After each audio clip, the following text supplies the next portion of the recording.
Bom, um novo ano começa e com ele a chance de cuidar melhor de quem mais importa, que é você. Em meio a planos e metas, a saúde precisa estar no topo da sua lista. E para falar sobre prevenção, diagnóstico precoce e também a importância dos cuidados contínuos com o corpo e também a mente, eu converso agora com o médico oncologista Fernando Barbieri. Boa tarde, doutor, tudo bem? Boa tarde aos espectadores da TV Tarobá, tudo ótimo. Que bom, doutor. Então vamos falar sobre esse assunto, que é um assunto mais de prevenção, né? O que a gente pode fazer para se prevenir aí da doença?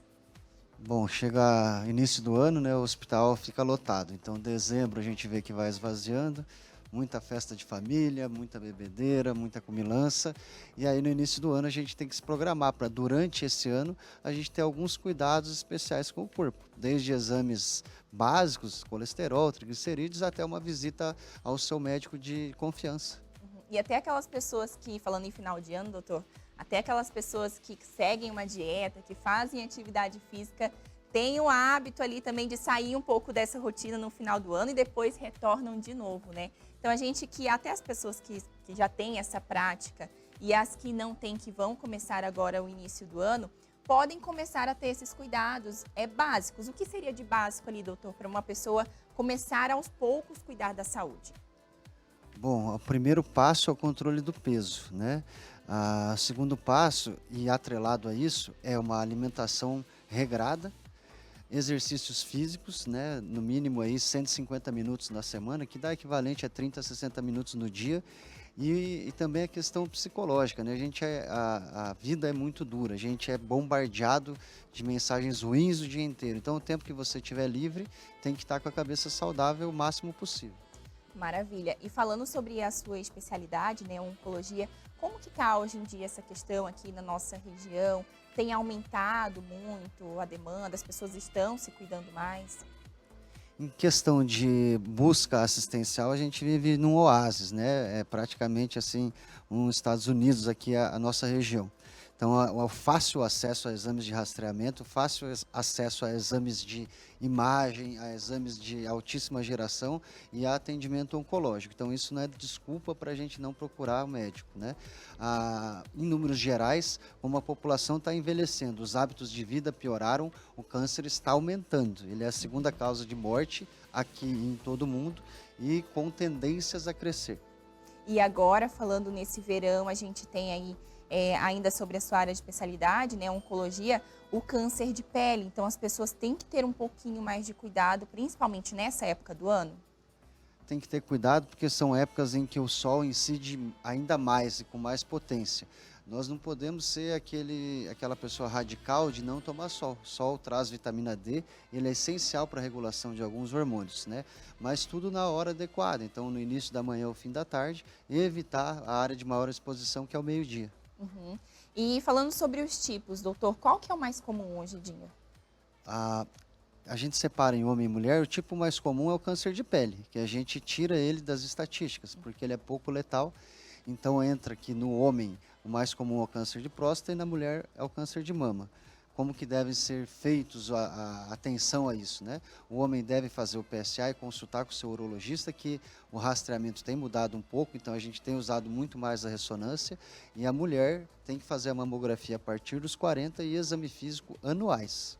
Então, tem que seguir esses cuidados, mesmo que talvez não tenha nenhum caso na família, por exemplo. 90% dos cânceres são esporádicos, ou seja, eles vêm ao acaso, né? Com alguns fatores de risco que a gente consegue identificar. Os cânceres familiares, eles são minoria, são 10%. Então, não quer dizer que a minha família não teve nenhum tipo de câncer, eu não vou ter. Pelo contrário, 90% das vezes essa não é a regra. Doutor, e em que momento a pessoa pode, de repente, perceber alguma coisa diferente e procurar um auxílio? Quanto antes, melhor? Sempre a gente se usa de exames de rastreamento. Então, o que que é isso?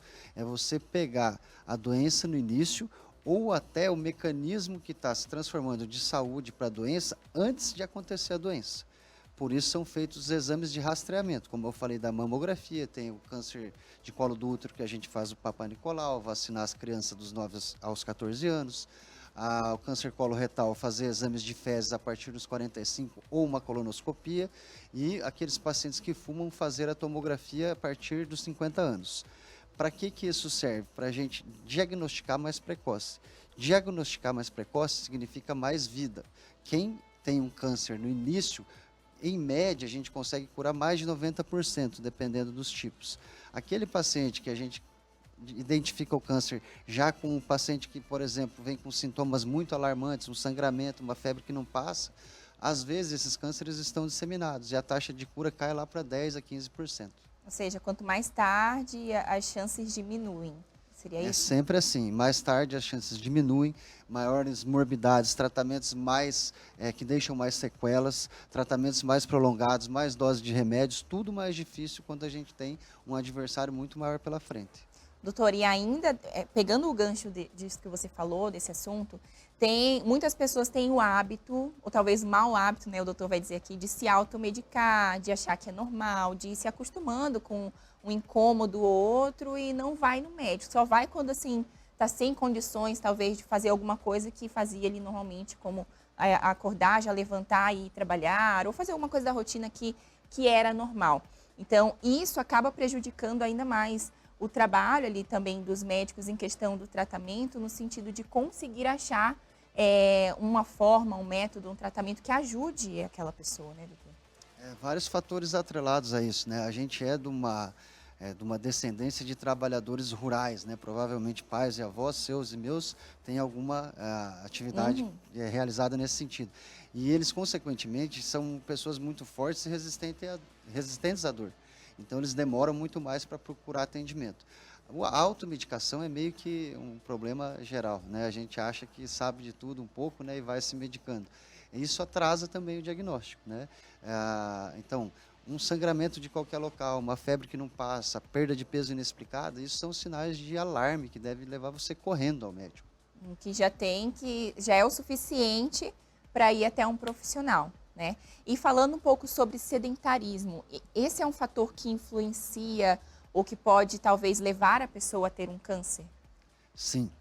A gente pegar pela parte filosófica, nem dormindo o nosso corpo para. As células estão em atividade o tempo inteiro, mesmo com a gente dormindo. Então, o que elas querem da gente? Que a gente se mexa. O sedentarismo, ele aumenta o fator de crescimento tumoral, aumenta a produção de estrogênio, diminui a capacidade de imunovigilância, que é o corpo perceber células cancerosas e atacá-las. Então, o exercício físico faz justamente o contrário. O exercício físico pode prevenir de 30% a 40% de câncer. Somente então, o exercício só mudando físico. uma coisa da sua vida, de sedentário a atividade física.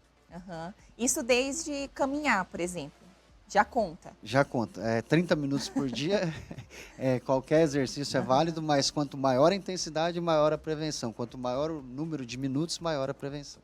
Quando a gente traz aqui um assunto sobre saúde, sempre aqui no Vitrine Revista, a gente acaba ali no feijão com arroz que falam, né? Que é o exercício e a alimentação. Tanto para evitar doenças mais fáceis de combater, há doenças que têm um tratamento um pouquinho mais rígido, como o câncer, né? Nesse caso, a gente volta também para esse feijão com arroz, né, doutor? Exercício, alimentação, uma atividade, uma rotina ali um pouco mais ativa, trocar talvez uma tela, uma televisão ali o dia todo por uma caminhada na avenida, já faz toda a diferença, né, doutor? Sim, a gente vive bombardeado de notícias, então, consequentemente, o nosso estresse é muito maior. Se acredita que uma criança de 8 anos tenha conhecimento que o imperador romano tinha. Então, você imagina tudo isso o dia inteiro vindo na nossa cabeça. O nível de cortisol vai lá em cima, a pessoa passa a ter compulsões alimentares, vícios, tabaco, álcool, e isso também deve ser combatido. Além do que você falou da alimentação regrada, da atividade física, o álcool e o tabaco eles são sinérgicos, ou seja, eles agem em progressão geométrica. Um multiplica o outro, não é somatória. Então, por exemplo, assim, se a pessoa fuma e bebe álcool, ela multiplica em muitas vezes a chance de ela ter um câncer. 90% de pulmão, cigarro. 90% de câncer de cabeça e pescoço, cigarro. E o álcool vai ali, ele lesa a mucosa do trato digestivo e respiratório, permite que essa fumaça entre de maneira mais intensa e cause maiores danos. Então, além do basal, né, tem coisas meio óbvias que são bem assim cancerígenas, que é o cigarro e o álcool. Que é uma combinação perigosa, né? É uma bomba letal. Olha aí. Gente, doutor, muito obrigada, então, pela sua participação, pelas informações, tá bom? Eu que agradeço, estou sempre à disposição.